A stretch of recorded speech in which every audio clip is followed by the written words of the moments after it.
मुंबई उत्तर पश्चिम लोकसभा मतदारसंघासाठी शिवसेना शिंदे गटाकडून शरद पोंक्षे आणि रवींद्र वायकरांच्या नावाची चाचपणी, कार्यकर्त्यांकडून वायकरांच्या नावाची आग्रही मागणी, लवकरच निर्णय होण्याची शक्यता।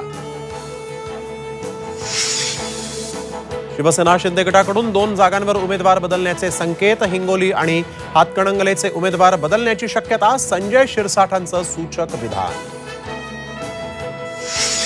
धाराशिव लोकसभा उमेदवाराबाबत मोठा ट्विस्ट, भाजपा आमदाराची पत्नी अर्चना पाटील राष्ट्रवादी अजित पवार गटाकडून लढणार, सूत्रांची माहिती, दीर ओमराजे निंबाळकर विरुद्ध भावजय असा होणार सामना। सातारा लोकसभा काँग्रेसनं लढवण्याचा अद्याप प्रस्ताव नाही, मात्र प्रस्ताव आल्यास विचार करू, माजी मुख्यमंत्री पृथ्वीराज चव्हाणांचे लोकसभेसाठी इच्छुक असल्याचे संकेत। वंचितनं काँग्रेसला 7 जागांवर पाठिंबा दिल्यास अकोल्याच्या जागेबाबत पुनर्विचार करू, हायकमांडला कळवल्याचं वडेट्टीवार यांचं वक्तव्य।